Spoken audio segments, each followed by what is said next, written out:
Hello, friends. This is episode 17. Hi, I'm Debbie. Hi, I'm Stephanie. Hi, I'm Ronnie. And I'm Lisa McIntyre. Welcome to Working Wonders. Tonight, the ladies and I are going to begin a series on social media, and Ronnie is going to get us started. So first, to start with the social media kickoff, I'm going to talk about TikTok. So here's the thing. I'm going to just briefly touch on it because the thing with TikTok is that it's obviously not something that a lot of people are going to be able to utilize when it comes to marketing or branding or things like that. But I will give you a couple of pieces of advice when doing TikToks. One, make sure that if you're using your TikTok for balloon business related things, that you have a separate account separate from a private or more personal branded thing. So I actually have two TikTok accounts. I have one that's just me being silly, ridiculous. Sometimes it's me and my dogs. It's more personal. And then the other one is my business one. And that one, what I have with that is I have it as a business account, because you can set as a personal account, as a creator account, or as a business account. And what that allows me to do is if I add music to any of my videos, TikTok tells me if those are going to be things that I can use and post everywhere. A lot of different songs have where you can't use them across different social medias because of commercial licensing. So when you have that business account for TikTok, when you're adding that music, those are rights free, I believe is what it's called. Like there's no like rights to those music. Right. So you can share that in different places. Now, the other piece of advice that I will say is I love making videos of my balloons on TikTok, recording things there, the filters, all the different ways that you can do what I call the swoopy thing, which is where you take your camera and you're going to pan across your organic and make it look very interesting for this 15-second video. Well, when you go to upload those to Instagram, what Instagram has actually said is that they are no longer going to be pushing reels and stories to their more public platform and out like for the algorithms if it has the watermark for any other apps. So TikTok and Instagram are actually kind of fighting with each other in that aspect. So what I do is I will record using TikTok, and then I screen record my video. And that way, You have to say how you do that, because even the screening the TikTok thing was like, okay, maybe, but screen I know how to do it, blah, blah, blah, blah, blah, blah. So you want to explain that for us older people? Well, I know how to do it on an iPhone. I don't know how to do it on another phone. And I will actually, you know what I'll do is I will make a video and I'll post it so that to show how I actually make those videos without the watermarks on them. And those are the ones that I will share to my reels or to my stories and different places like that. Sometimes I don't care. I'll just share it straight over from TikTok. But if you are posting a lot to reels, and reels are becoming very popular on Instagram, and Instagram is pushing reels, which is going to be really great to generate new followers. You want to make sure that it doesn't have the TikTok logo on there. But as far as sharing to Instagram, that's a totally different beast. The algorithm for TikTok and the algorithm for Instagram are similar, but Instagram, I feel like it's harder to generate followers and to get people to your pages. What do you guys like? Do you guys use Instagram a lot? On Instagram or on TikTok? On Instagram. It's very easy to get followers on TikTok. You just put on a balloon dress and yell at the camera, and then all of a sudden you get. I'm just kidding. That's not sound advice. Do you feel that TikTok leads to customers? In some cases, I definitely can see where if you're making sure, if you're for my business TikTok, I have actually gotten 4 different customers that they found my TikToks of my business page. And the key with that when I'm posting on there with a business is that I'm making sure to hashtag the city that I'm in. There's nothing more frustrating to me than when you see a bakery or someplace and they don't do shipping and you have no idea where they're at. So I got a call today from Cleveland for what did she want? She wanted a balloon, or she wanted something for a new baby. I said, oh, where are you located? I'm in New Jersey, for those of you who don't know. And she says, Cleveland. I said, I'm in Passaic, New Jersey. I unless you want to pay my airfare, I'm happy to come out and do it for you. She said, would there be any other delivery? I said, no, that would be about it. If you flew me out there, I'd be okay with that. Then I gave her, some names, but yeah, and I have my name on everything. I don't even, she said she Googled balloons near me and I came up. So it was very strange. She might have looked at something. She might have been ordering something or looked at something and her zip code had populated from a previous search. And that's why you had pulled up. Yeah, I've done that before. It's just very funny. Like she said, I said, where are you located? Because, some things I can deliver right away. Some things not today. She said, Cleveland. I said, okay. Okay, you can have it in 3 days. That's right. I'll ship it to you. Yeah. When I'm posting on there, like I definitely see it doing very well for people who do things that can be shipped. Tumblers, jewelry, even people do makeup, like lashes, people do custom nails. It really is a good place for small businesses. I think that for balloon people, it's definitely a great place to get great footage that you can use across any of your other platforms. Because it's so like once you learn how to make a good, I guess, like I said, I call it a swoopy thingy. Once you learn how to make a good swoopy thingy video, it's just going to take that photography level up to another level, and it makes it so easy to share.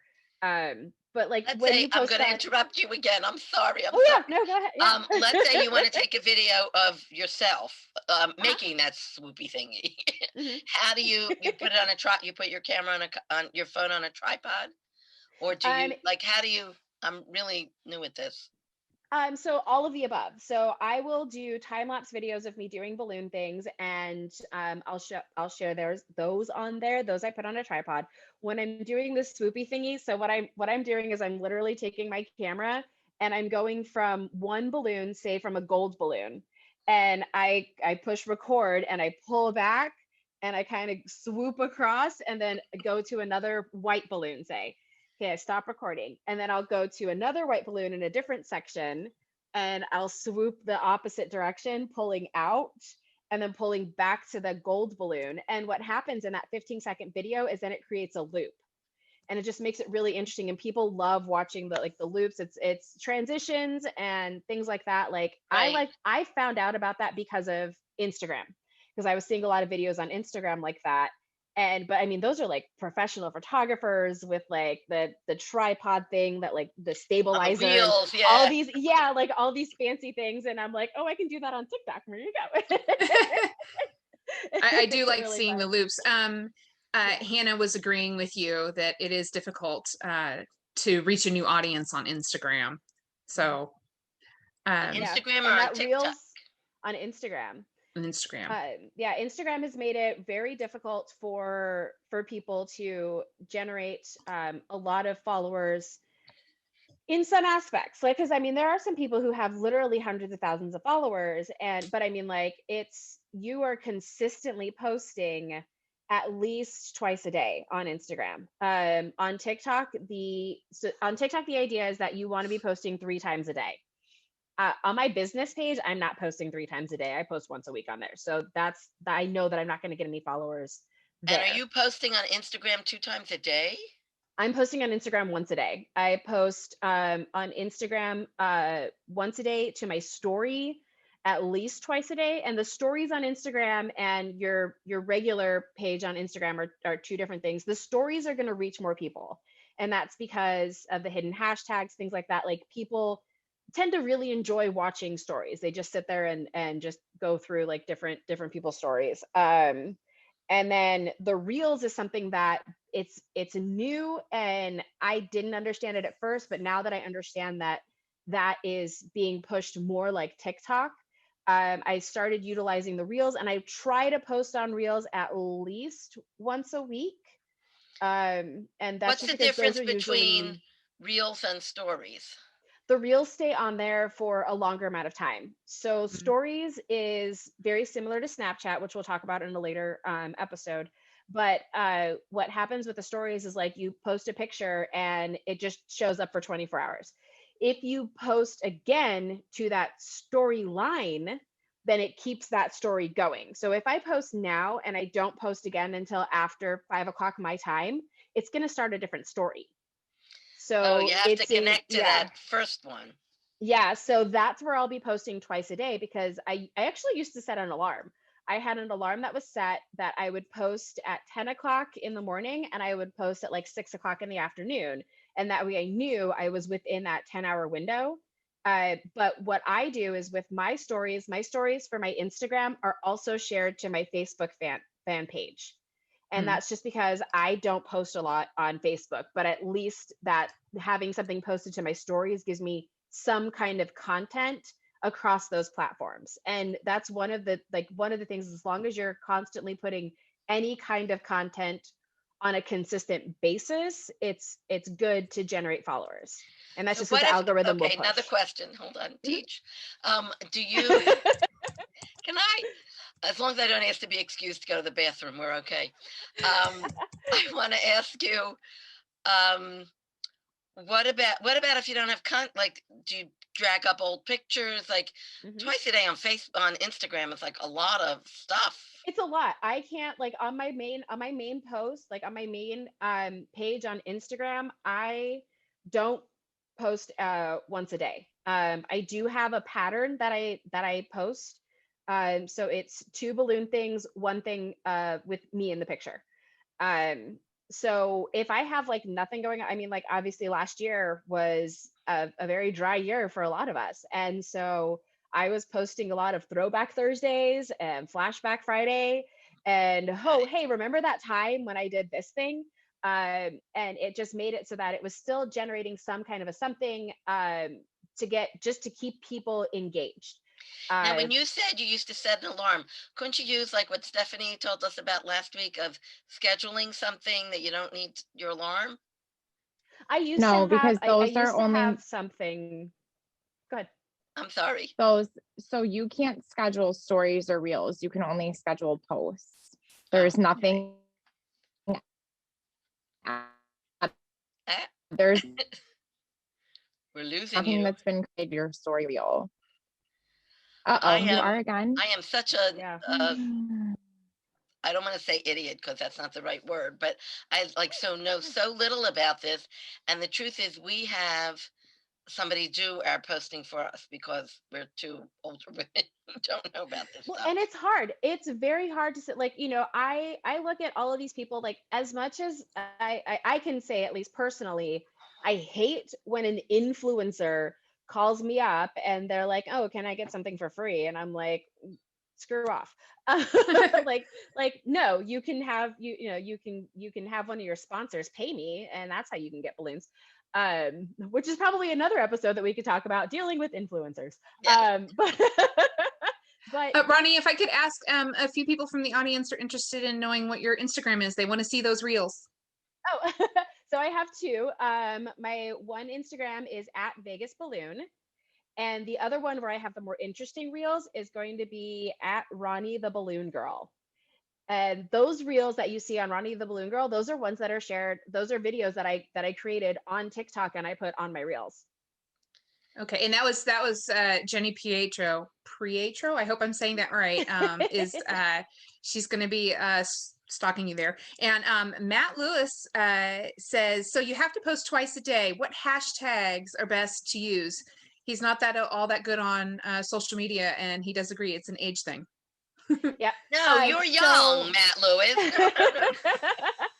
So I have. One thing I watched a video, and here's another thing too. Even if you're not creating content on TikTok, there's some really great social media advices, business advices, people that are really good at sharing and posting things to Instagram, people that will literally tell you how to get, thousands of followers a day on Instagram. The number one thing that I have seen across the board is make sure that you're hashtagging what city you're in. So for me, being in Henderson, Las Vegas, like North Las Vegas area, I'm going to hashtag Vegas, hashtag Henderson. And the other hashtag is always balloon garland. But the thing that irritates me personally when I'm going through and looking for content is, like, I follow hashtags. So I follow the hashtag balloon dress. There's nothing more irritating to me than when somebody has used the hashtag balloon dress and there's not a single balloon in that photo. Yeah. Oh, I hate that. So Yeah, so make sure whatever you're hashtagging, it is relevant to the photo, because you do want people to see that. And that is a way that I have had people follow, like find me, because they're like, oh, I was looking for, balloon garland in Vegas, or I was looking for a balloon twister in Henderson. So make sure that you're hashtagging the main city that you're in, and a city that you know that people are going to be looking for. That's close to your area, that you work within. Like I wouldn't hashtag Reno, because I'm not driving to Reno. I mean, I will, but I don't want to. So I hate it Right. though when I go on somebody's Instagram and there's 9,000 hashtags. Does that affect your the algorithm at all when you have so many? Like, are you better off choosing 15 than 25? So it started to, Instagram did recently put out a thing saying that they are going to limit the amount of hashtags that people are going to be able to put on their original post. They limit it to, I think it's like 30. That's a And lot. it's a lot of hashtags. And before, the whole thing was that you wanted to put as many hashtags because you wanted to cover a bigger audience, and you wanted to make sure that no matter what somebody was finding, you were following that. So there are websites that will actually help you track which hashtags are going to be trending and which ones are going to give you the more bang for your buck. There's a couple of free ones. I haven't used them yet. But there's like, you will literally put in, hashtag balloon garland, and then you can see how many people have used that hashtag.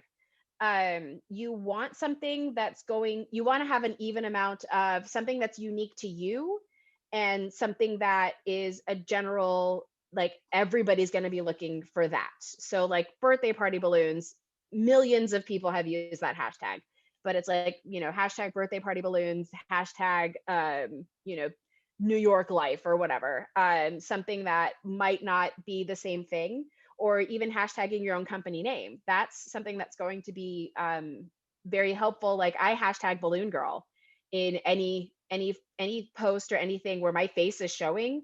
That's the hashtag that I use. And that's just because I got the username Ronnie the Balloon Girl. Now, I'm not the only balloon girl out there, obviously, but at least if they're looking for that, it's going to be me and other balloon girls out So there. why don't you hashtag Ronnie the Balloon Girl? Too many, it's too long. It takes up too much space when you're scrolling through, and the way that it looks in the Instagram feed, it's It'll it doesn't yeah, like it just looks weird. Like I like to keep everything a little bit shorter. And where do you find all, you say like Instagram is now not letting you do, where do you find all these rules?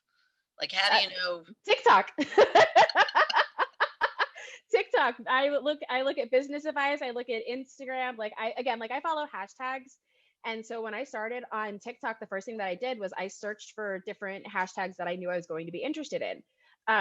One of the hashtags was like Instagram, like tutorials, I think it was, or something like that. But there's people that will post things, and don't follow advice from somebody on any platform that doesn't have the amount of followers to back it up.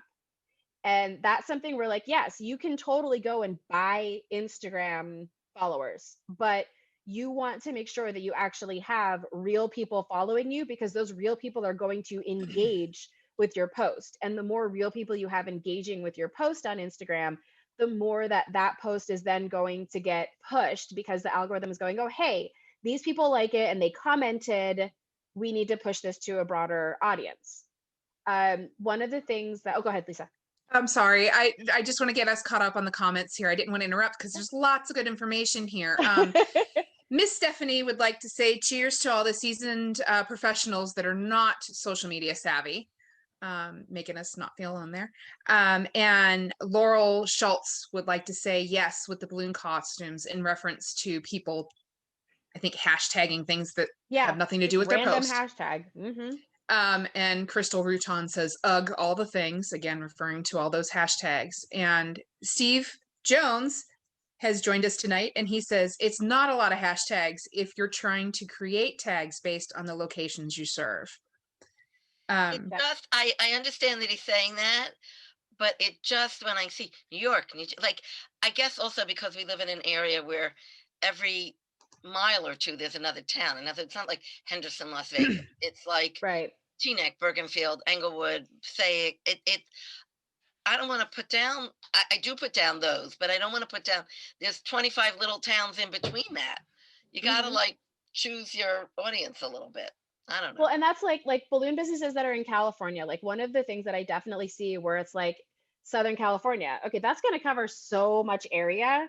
And like same thing with like Northern California. I usually will put Vegas just because it's like that's Henderson, that's North Las Vegas, that's Green Valley, that's all the little, but Vegas covers a 45-minute drive for me.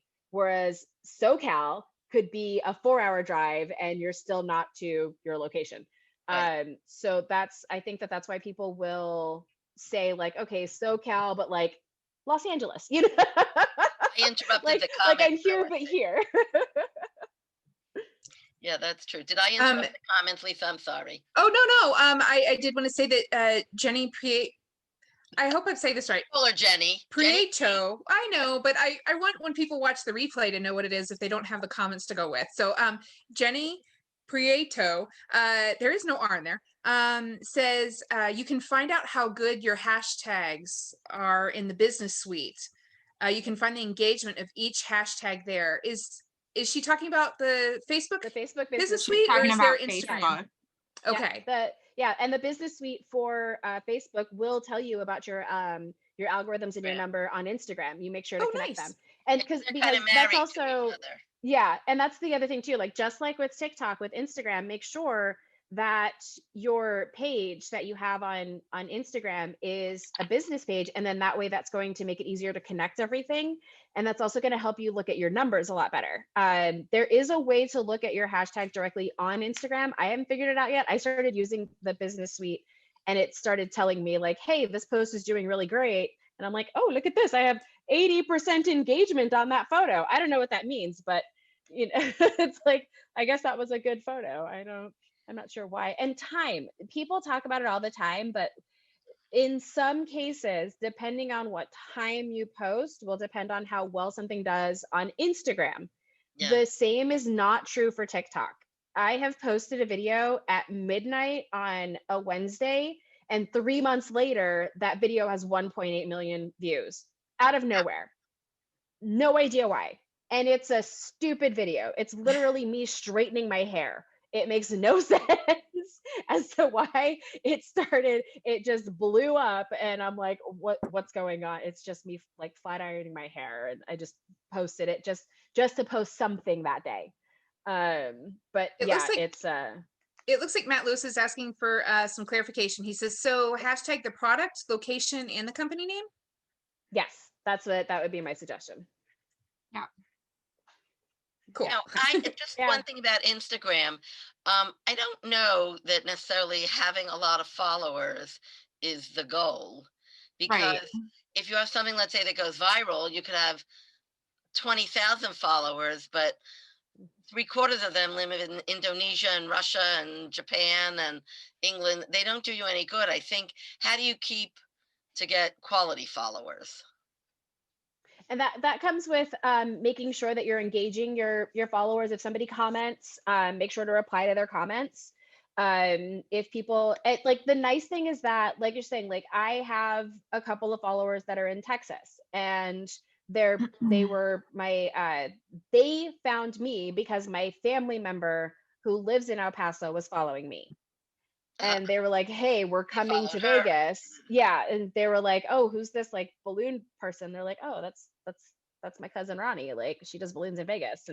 And so when they came down here, they were like, you know, like, oh, so there's been, you know, a friend of a friend of a friend who followed me on Instagram who referred me to somebody. So, I'm not saying there's no value in having followers, you know, 2 states over, but I think we sometimes get carried away by the number of followers as opposed, see, the one thing I do know about Instagram, by the number of followers as opposed to the quality of the followers. A number of customers. I don't think like valuable followers. I don't think if you post something that's really cute and viral that it's so hard to get, you know, thousands of followers. If you post something that's like really engaging and clever and whatever, but they have to be followers that are helpful to you. Well, and that's definitely the argument of quality versus quantity. Like I have on my business Instagram a pretty even number of both. I have people that just, just follow for whatever reason. I have no idea why. But I get most of my business, I'd probably say about 75% of my business comes from Instagram. Just from people seeing the photos and contacting me there and booking through there. I have no idea why. And it started because it was someplace that I knew that I could use. I am terrible at Facebook, and I know that there's people in my area who are my direct competition as far as twisting. They're very good at Facebook. And so I wish that I was better at Facebook, but I knew that I could do well on Instagram. So that's why I focused all of my attention on Instagram. Well, the truth is, even for us, and like I said, I don't do it myself. We have somebody who posts. As soon as we started really posting consistently, not twice a day, but twice a week, but even that on Instagram, it made our business blew up. It like made a tremendous difference. And for the first time, it's probably about 3-4 years already. How long has Instagram been? But we have customers. We used to always sort of know we had a very niche market. And now I get calls all the time from total strangers who don't even know anyone. No, yeah, that's from Instagram. So Stephanie, do you use Facebook? Can have an effect on you. If I could interject real quick, Miss Stephanie has a question. She says, should you avoid common hashtags like hashtag balloons? Because it seems like your post would get lost. And then Stephen Jones says that we should ask Stephanie, I'm assuming our Stephanie, about quality followers with a winky face, and that you have a story to tell. Yes, so, I do. Okay, so is my connection good? Yes, it is. Okay, I just want to make sure. Can we get Stephanie's, or sorry, Ronnie, to answer the question real quick, or unless you can answer Stephanie's question. I'm sorry. Yes, Stephanie's question about hashtag balloons. I do use hashtag balloons in probably 95% of my and I'll change it up. It'll be balloons on one and balloon in the next one. Okay. I don't know if that particular hashtag makes a difference. I do see a higher views and engagement in balloon garland, and I think it's because people are very used to hearing the word garland versus organic. So I've actually stopped using organic as much, and when it is organic, I just say garland. But I do use balloon and balloons. Yes, and so just to elaborate on what Ronnie is saying is that when you're hashtagging your photos, you want to make them common words that your customers are going to look for. That's the whole point of a hashtag. So when somebody's typing in on Facebook or Instagram or TikTok, if they're typing in balloons, like you want to attach keywords to your photos that your customers are going to be typing in. So when you're typing in custom balloon decor, your customers are not going to type in customer balloon decor on a search bar engine. So things like balloons, yard balloons, yard art, you really want to steer clear of industry jargon. If, industry terms, like only terms that we understand about things, and you really want to attach keywords to your photos that are going to make it easy for your potential customers to find you. That's the whole point of a hashtag. So like Debbie was saying, like you're hashtagging your location. So if somebody's typing in that location, you're going to pop up. You don't want to make them difficult to find. So if maybe that will answer a little bit more questions. Like it's not going to get lost. It's going to make you easily found and more readily available to your customers. More easy to find is what I'm trying to say. I thought it was more like then you're in this big mush of balloons. No. And what's a hashtag is basically like a keyword that you're assigning, like when you do your Google keywords for your website. Right. That's equivalent. It's a social media keyword. That's all that it is. It's a social media version of a Google keyword or a search engine keyword. That's what a hashtag is equivalent to. And what's your funny story? Okay. So let's get into that. Let's get into Facebook. The parent company. So when you want to talk about your meat and potatoes, when you're talking about actually being able to see a direct ROI, when you're talking about being able to calculate that, that is your Facebook. Facebook, if you guys can think about it this way, and if I can just ask, if you guys can stop me if I start getting choppy, just like throw a hand up or something, and so I know. So Facebook is your parent company. So if we want to think about it as a pyramid, Facebook is your meat and potatoes, the mommy company. And then you have all these babies coming off of it. So the babies are your Instagram, your TikTok, your Twitters, your Snapchats. Facebook is the parent company. If you are a small business, that is where you are going to get customers, is from Facebook. When you're trying to get followers, that's a whole nother story. So with Facebook, first of all, I'm going to elaborate on exactly what Ronnie said, because this is like my biggest pet peeve. There's nothing more that annoys me. If you are a small business, you do not run your business off of your personal Facebook page. That is unprofessional. You are missing out on so many things that Facebook offers you for your business. There's no point of you even doing that off of your personal Facebook page. You need to have a Facebook business page. Facebook offers multiple templates, whether you want to set it up as a retail template. And by template, I mean the actual way that your page is viewed by your customers. They have a service and goods template. They have an online template. And then I think that there's a fourth one, and I can't, They have an entertainment influencer. also. An influencer, yeah, is what it's set up for. They have their own kind of Facebook page. Man. It's the tools that you put on there are going to be different. Yeah. Like an influencer doesn't need hours of operation. Right. So there's multiple different things. Mine is set up as a service industry. We provide, service and goods is what it's set up as. And then how do you check how you're set up? So when you download the Facebook Business Suite that we talked about a couple of weeks ago, when you download that either on, your mobile device or your iPad or your desktop, you download Facebook Business Suite, and then you can choose what what template you want to download. And basically with the different templates, it just allows where your business hours are going to be viewed. If you want them to be viewed first, if you want your reviews to be reviewed first, there's multiple different ways that you can mess around with that. But again, if you are operating off of if you're operating your business off of your personal Facebook page, it's not a professional way of doing business. You're really missing out on a lot of tools that Facebook is offering you for free. And then the same thing goes with Marketplace. If you're just operating your business off of Facebook Marketplace, that's not a professional way of conducting business. And there's no way for you to track any of your engagements on your posts or anything like that. So that's my very first piece of advice. If you have not done that yet, I highly recommend transferring over into a business page. Touching base on what Steve said, this probably will rub some people the wrong way, but this is always how I've operated my business. This is always how I will continue to operate my business.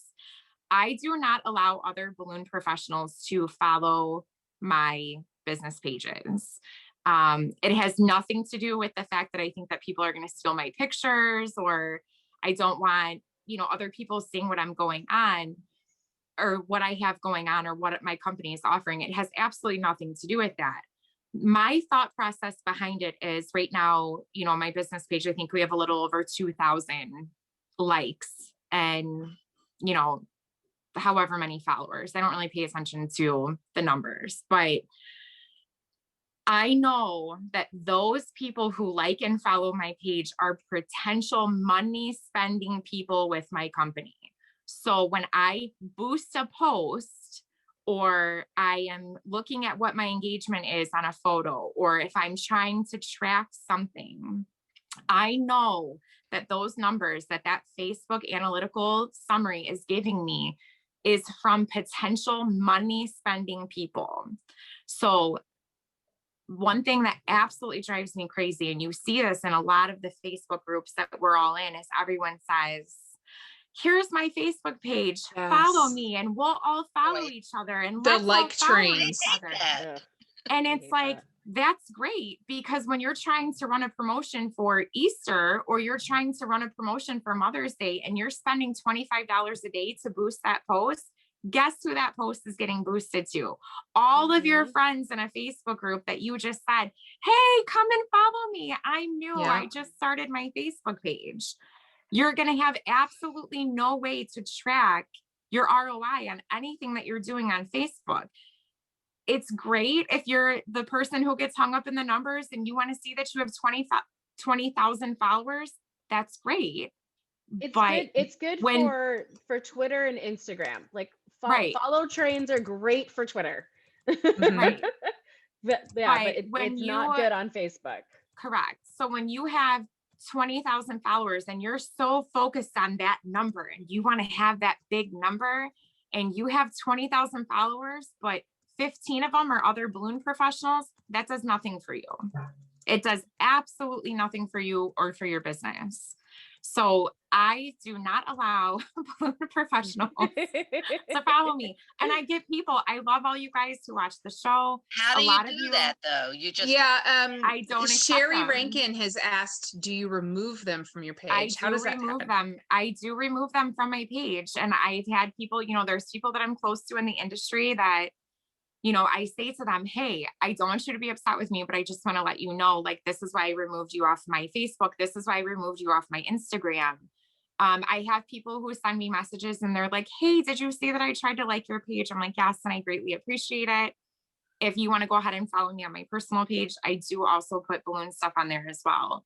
But, I know this is, and it's a really big problem, and it's a problem for a lot of people that are considered to be influencers with the industry. I know that Steve and Alexa have run into this. I know Tommy has run into this, where there are other balloon professionals who they will ask them questions on their business page.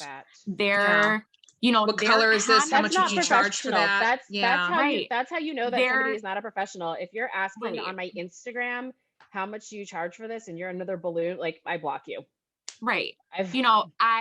I appreciate that, there's other balloon people who, want to look at my work and say, oh my gosh, that's beautiful.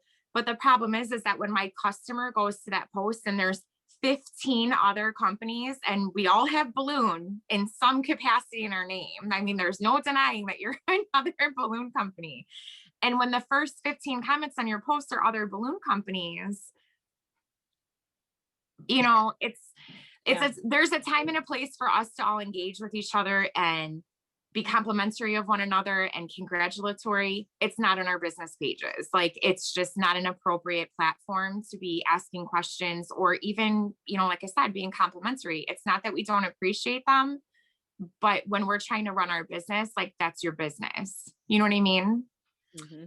So. And it even bothers you if, let's say, I would see something on your business page and I would like it. No, not necessarily if you would like it, but you don't want me writing on it stunning. No, because I'm another balloon. And it's not, like I said, it's not at all that, I'm trying to block people in the industry or whatever, but like, this is the way that I feed my family. So this, I also will post stuff on other, balloon Facebook groups. Like, that's the time that you want to have that camaraderie and you want to congratulate, your other designers or ask questions or, even if you want to send someone a private message, that's how you go about doing that.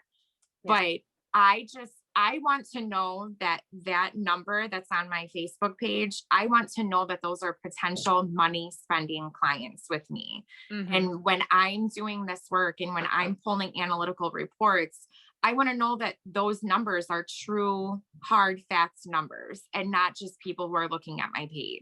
You mentioned private messages. So what if I private messaged you on your business page? Would that also? There wouldn't be I wouldn't have a problem. That's okay. In other words, Stephanie, I see this on your business page.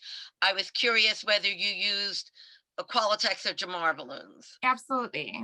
Yeah. That would be okay. I don't have a problem with a private message. I mean, I would prefer for you to do it on my personal page so that it's not getting, but yeah, just, I think as an industry as a whole, I think that we need to start being more mindful of that. I know, like I said, I've heard it from, Steve and Alexa that Steve and Alexa do amazing work. So anybody in the balloon industry looking at that, naturally you're compelled to be like, wow, great job, you guys. On their business page is not the place to do that. So I don't allow other balloon professionals on my business platforms. And I think that when I first said that, everyone was like, wow, and That I'm makes like, well, sense. Yeah. it's not for what you think. I just, like I said, I want to know, who my clientele is. And now Well, I and know how to do especially that on if Facebook. you're How do you do that on Instagram?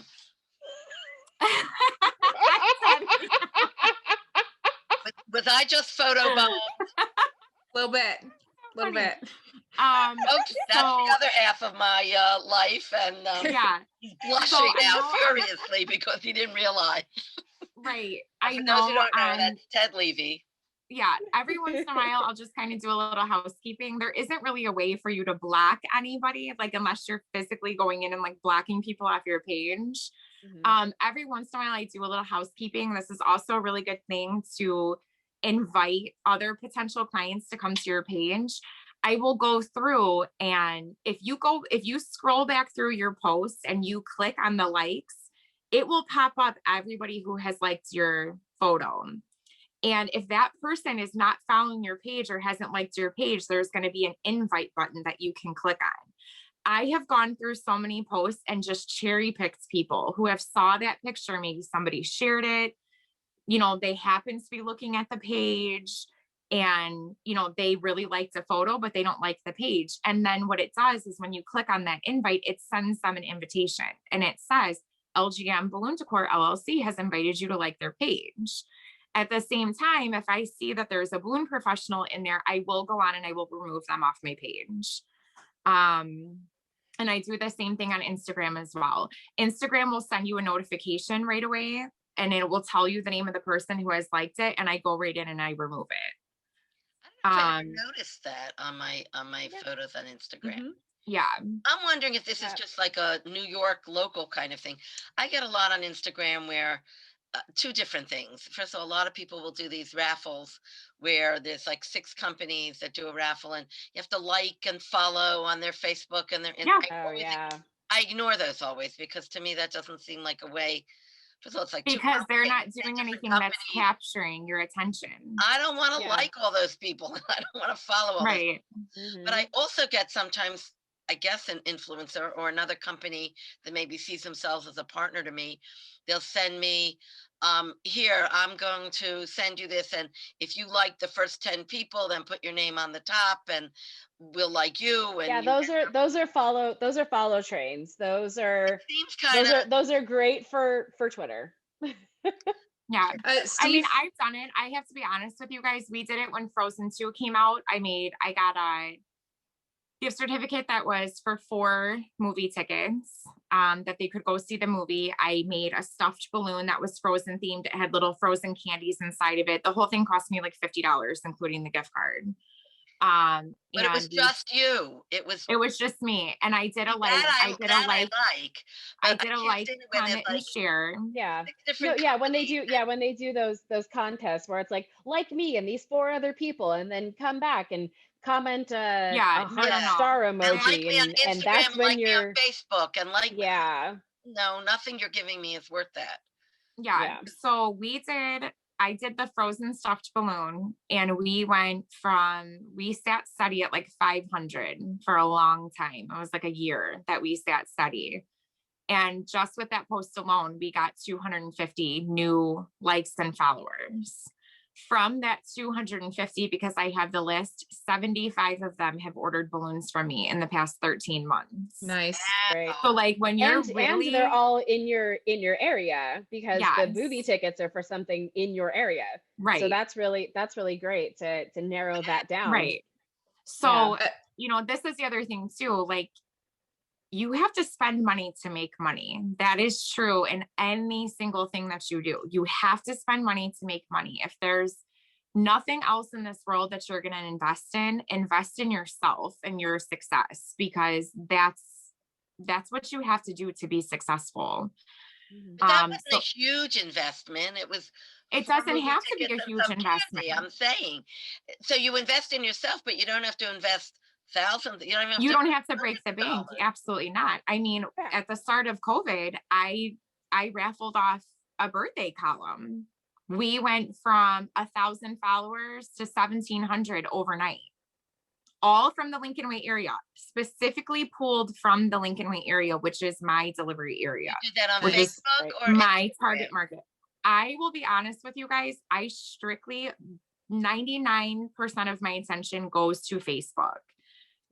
For me, Facebook is a direct, like I can literally look and see the ROI on my time. I can absolutely tell you 100%, and I know Ronnie touched on this, your consistency equals success. Consistency equals success, 100%. I will notice if we kind of get a lull, like we average between, right now we're averaging like 3.4 deliveries a day, which I don't know how I do 0.4 deliveries a day. Don't ask me. But Having 2.5 children. Same yeah, Right. based on the number of months and whatever, it's 3.4 deliveries a day. And that's 6 days a week. We are closed down on Mondays. So I just totally lost my train of thought. I'm so sorry. Doing things on Facebook. Do you mind if I Your ROI. Go ahead. visit go the ahead, comments Lisa. here Yeah. while you gather your thoughts? Matt Lewis says that a lot of his followers are other balloon companies, but as he does a lot of the balloon printing, he's pretty happy with that. Well, Yeah, he's in a for him, it different makes industry. sense. that makes Right. sense. Total, Yeah. that's a total different Yeah. industry. When you're That's like Qualitex and Metallic are gonna have all balloon Right. themes. Right. when you're right. a wholesaler, when you're a distributor, when you're, that's a whole different animal. That's completely different. And Stephen Jones says that the ROI makes perfect sense with blocking people. And I think we pretty much all agree on that. Yeah. But in his case, he says that they use the number of followers on social media to impress their local partner vendors who have openly commented on how big they are, as it were.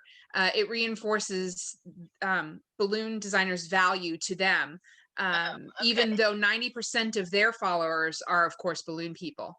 Right. Well, then again, I follow them on both my accounts. Right. Yeah. So, By the way, I do, but also, but wait. When you look at ROI stands for return on investment for yes, it does. Right. I'm sorry. When you look at Steve and Alexa are a primarily corporate driven balloon company. So Mhm. they are going after corporate driven clients, and those numbers will impress.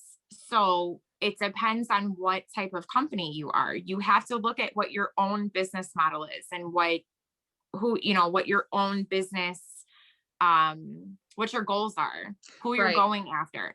Yeah, of course, when you're walking into Microsoft or you're walking into Amazon, you do want to say, we have over 25,000 followers on Facebook, Instagram, and TikTok. That's where you can kind of, throw those numbers around, because those people are going to be impressed by it. When you're a delivery based company where I am, my customers don't care that I have however many followers. They care about the beautiful work that was done for them. Right. Can I ask you a So question about the raffle that you said? So absolutely. if you had, let's say you said you had, you were stuck at 1,000 followers. I don't remember the exact number. So how did that bump up from a raffle? Like, in other words, your followers shared it with other people that they Yes. shared. Got it. So they had to share it. So there were stipulations to it. Like they had to share it publicly so that I could go to that person's page and I could actually see, because as a business owner, if you're not friends with that person, if you're personally not friends with somebody on Facebook, you can't see if they're sharing your posts. You have to say you Right. share the post publicly, and then you like it. You have to like the page and you have to share the post publicly. Those are the two requirements that you Okay. need to be involved in the raffle. But I want to touch base on this briefly because I remembered where I was going with this. When I want to say, because I know a lot of people will say, well, I don't, I'm just starting out. I don't have a lot of money. You have balloons, you have products, you should have products. You can invest a column. If you do a job cost form for what a column costs you, it's less than $10. That will do a lot of traction. I'm not saying that you have to keep spending thousands and thousands and thousands of dollars to invest in yourself, you have tools, you have to use them. Use the resources that you have available to you. A free birthday delivery, credit for free delivery. All of those things go a very long way. And if you're just looking for something, Ronnie touched on, last year was a dry year and you're just looking for content. If you're looking for something to keep you relevant, those are all things that you can do. And they're not really costing you anything. It's not a huge cost to your business. Did you limit it to your local area? Everything that we do is limited to the Lincoln Way area. We really drive home the presence here that we are a Lincoln Way area business. We sponsor little league teams. We have donated to things. Like, we really drive that home that we are your Lincoln Way area balloon company. And that's a good reason why you don't want people who are really outside of your area. Like, it wouldn't make sense especially if you're paying to boost a post, so you can do that where it'll reach people in your area. Right. It's going to go to people like sorry, I didn't mean to interrupt, but it makes sense to where, like, you don't want to have people who aren't going to be buying from you to be following you, because then if you decide to pay money to boost that, well, that's going to go to that person, say, like, in Las Vegas. Exactly. And then because I'm going to like it, then it's going to share it to other people in Vegas. That's a waste of money. Right. It's the same as like paying for 1,000 flyers and then mailing 90% of them to your friends and all family. Over. It's a scattering them, and it's like, Stephen Jones said mic drop, and that you nailed it, Stephanie, in reference to match your goals with I think that's what we concentrate on a lot, of figuring out where you want to go and aim your car. And figure out what works for you. Because like I said, like, Facebook doesn't work for me. I don't understand it, but Instagram works for me. So that's why I focused my attention there. And I get a lot of my customers, like I said, Dave actually sat down and ran the numbers. And it was like 75% of my orders were people who found me through Instagram. This is what I'm going to say. This is my biggest piece of advice. And this is with social media, with business in general. You have to have a solid foundation. You can't just come out of the gate and be Steve Jones. You can't come out of the gate and be Balloons by Tommy. You can't, come out of the gate and be Amy Bible, or, you have to have a foundation, and you have to focus on something, and you have to hone in on it, and you have to do it well. So whatever you're going to do, you have to do it well, and you have to master that before you can keep growing. Because when you want to be all these things and do all these things and target all these areas, you're going to fail. You're going to fail. I mean, it's no different. Like, we know this as women. Like, you go on a diet and you're like, I'm going to exercise for 2 hours a day. I'm going to not eat this. I'm going to do this. I'm going to do this. I'm going to do this. And what happens? You run yourself ragged and you burn yourself out within a week. Like, you really have to create a business model for yourself. And it takes time. Like, success takes time. What is that saying? There's a saying. It's like jack of all trades, master of none. Yeah, right? Exactly. Is that it? Yeah. Mm-hmm. Yeah. So, I have now been established here, and really, when I think about it, 2020 was the year that we really got a lot of momentum. Like, LGM's name became a household name.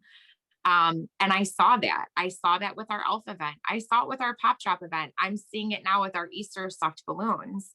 These people know who I am. My community knows who I am, and they see my presence. We've been in 17 patch articles in the past 11 months. They know who LGM is. They see us donating to the police department. They see us doing stuff for the hospitals. They know that we are their balloon company here in the Lincoln Way area, and we give back to our community. So I'm finally getting to the point that I really feel like I've mastered the private sector of the industry, and I can bring someone on and I can start training them on deliverables. And then me as the business owner, I can go out and start now soliciting corporate clients, industrial events, things like that. But, and people have done it the opposite way. People have said, I don't want to do deliverables. I have no desire to do that. I don't want to deal with private events. I'm strictly going to go for corporate. I could tell you a lot of those people had to do a lot of pivoting in 2020. So, you know, I think there's good and bad to both. I think if there's anything that I have been taught in 2020 is that you have to have a good mix of that in your business. I understand, you know, people will say that corporate is where the money is.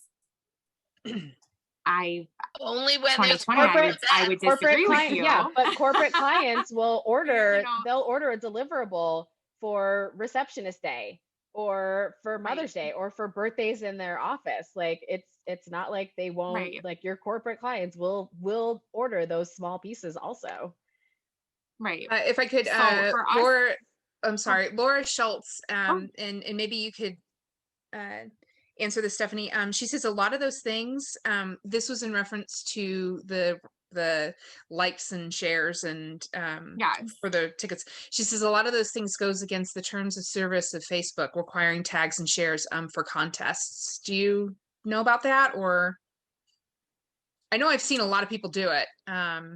For tags and shares in terms of a contest, well, you're not asking. So if you look at the terms and conditions of Facebook, you cannot sell.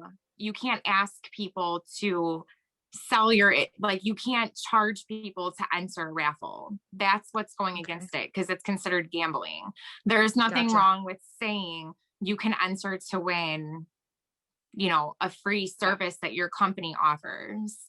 And I think that that's also what it's exclusive to too. It has to be something that your company offers. So I could not just say, I'm giving away a gift card to AMC for 4 tickets. It had to be something encompassing to what my business was. And that's why it was put into a stuffed balloon. Do you ever do where you share who the winner is? Yeah, always. Because people will message you and they will ask you. They want to know that you followed through. They yeah. They want to know that you're legit. Maybe that's a symbol that we should close this up for today. Yes. A little tap on the shoulder. We have other business to attend to. Yeah.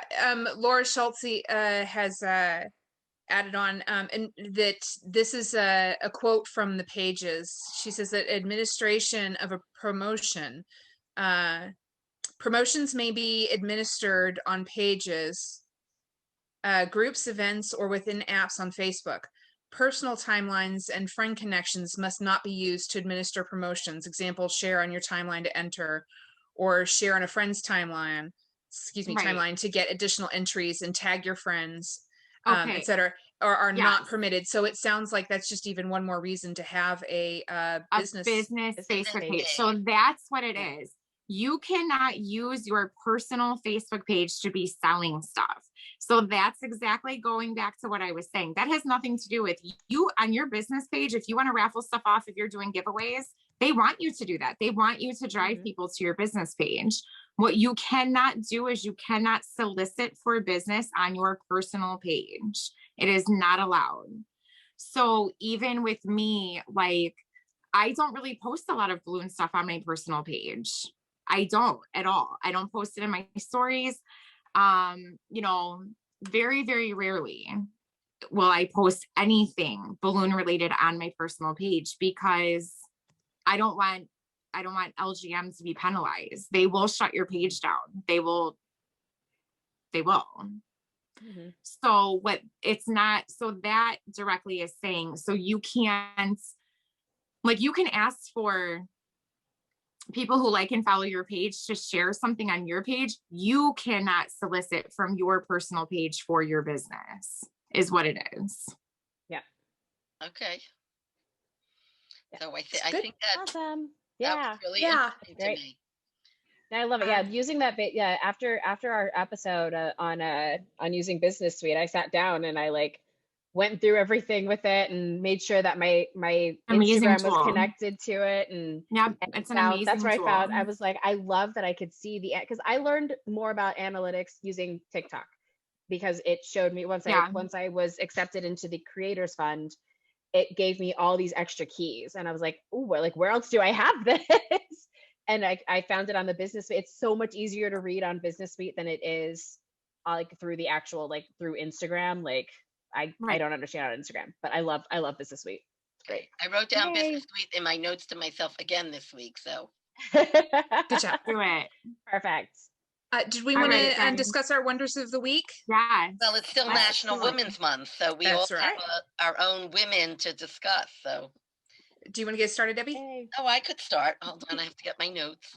I really struggled, because I wanted to say it correctly. I really struggled this week, and in the end, I chose somebody who probably a lot of you listening have never heard of, but was a big influence on us when we started out. And her name was Linda Bruce. She unfortunately passed away at a very young age, in her 50s, in 2009.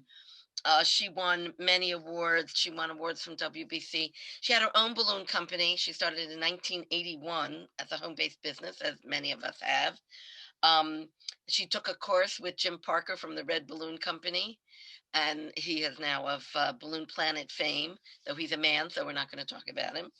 And then I think it was 1999, she started working for Pioneer. Linda came together with Jan Imes to our chapter.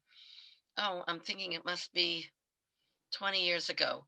They came and gave a day of training to us. In those days, you didn't have TikTok, and you didn't have YouTube, and you didn't have YouTube University, and you didn't have videos, and you didn't have balloon DVDs. You didn't have any of this stuff. And if you went to training, you either went somewhere or you brought somebody in.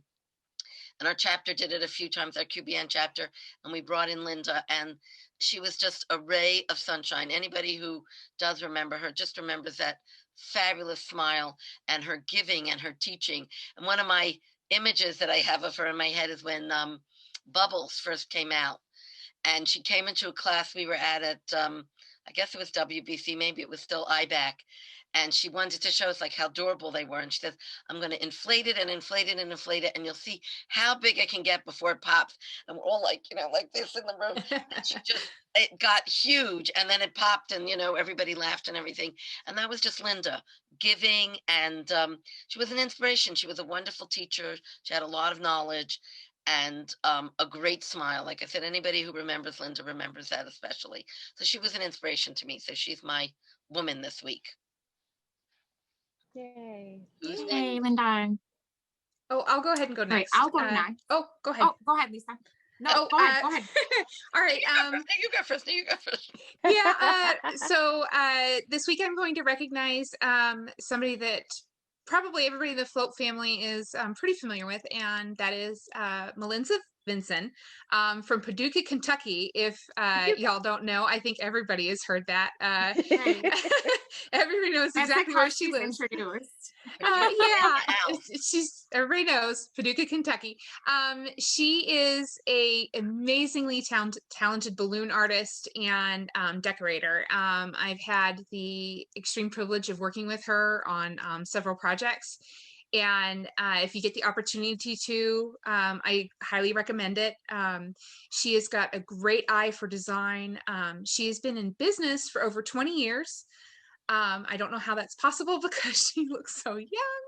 And she is just, she's been an artist her whole life. And now she's applying those skills and that eye for design to balloons. And I am always just wowed by her work. And she's just a kind soul and has a wonderful personality, works well with others. And so teacher. She's a fantastic teacher. I try and take every class at every opportunity at any convention that I'm at, and I always learn something. So that's my 2 thumbs up from Liz Vinson, y'all. Who wants to go next? Hey. I'll go next. I'll go. Not fast enough, Stephanie. I'll go last. How about that? I'm gonna go last. Sorry, Stephanie. Go on, Ronnie. So my woman this week is Crystal Yee. Yay, Facepalooza.